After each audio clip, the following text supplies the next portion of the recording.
This is 7 News. Tonight, drowning tragedies claim the lives of 2 West Australian children. The Tactical Response Group called in to break a tree protest.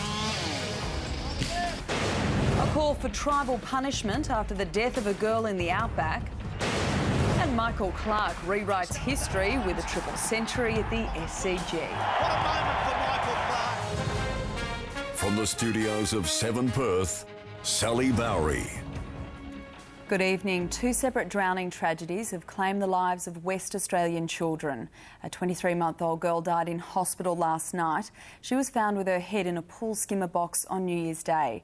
And a 7-year-old boy is drowned while kayaking on a dam at Katanning. Alexis Donkin reports. You can see a professional demonstration of how to carry out CPR at thewest.com.au. It shows St John's first aid trainer Alan Shuttleworth, and there's information on how you can enrol in a first aid course. The Tactical Response Group was called to a tree protest in Bentley today. They cut free protesters who'd handcuffed themselves to machinery in an effort to save a street of trees home to black cockatoos. Kate Smithers reports. The family of a young girl who died after a desert ordeal have called for tribal punishment. The man found with the 8-year-old girl, 38-year-old Augustine Miller, is free on bail tonight. He's not been charged over the girl's death. David Cooper reports from... An esky and an emergency beacon have saved the lives of 2 men and their 11-year-old boys after their boat sank this morning. The engine of their 12-metre cruiser caught fire, forcing them to jump for their lives. Still to come on 7 News, fire mystery. What or who started a big blaze near the airport? And an Australian hostage begs for his life. Police were back at the site where a 74-year-old woman was hit by a car and killed yesterday morning.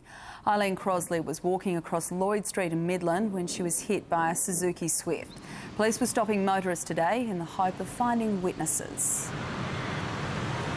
10 people that have given us a bit of further information.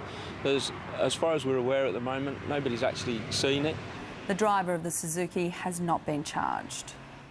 Australian women with French breast implants are being told they don't need to be removed despite cancer fears overseas. Experts here have found there's no evidence of increased rupture rate from implants supplied to Australia by French company PIP.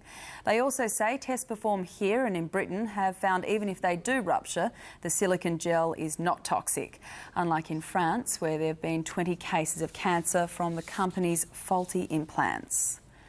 The widow of an Australian cancer campaigner made world famous by Oprah has spoken publicly for the first time about her husband's legacy. Rachel Anderson has told 7 News how Christian was tireless in his efforts to help other sufferers. The bushfire which threatened homes near Perth Airport yesterday is now out. Firefighters don't know what sparked the blaze, which burnt fiercely for some hours. Aircraft landed in thick smoke, which caused road closures and traffic chaos. At one point, police advised people in Cloverdale to leave their homes. However, water bombers brought the fire under control before it reached properties. 66 hectares of bush was burnt out. An Australian man being held hostage by terrorists in the Philippines has begged for his life on video, asking for his family to pay a $2 million ransom. Warren Rodwell also asked the federal government to help. Oh dear.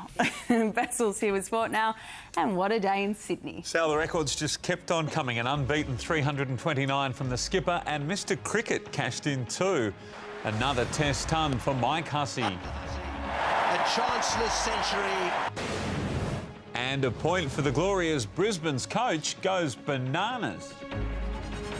That's 7 News for this Thursday. Thanks for your company. Now here's Tina with...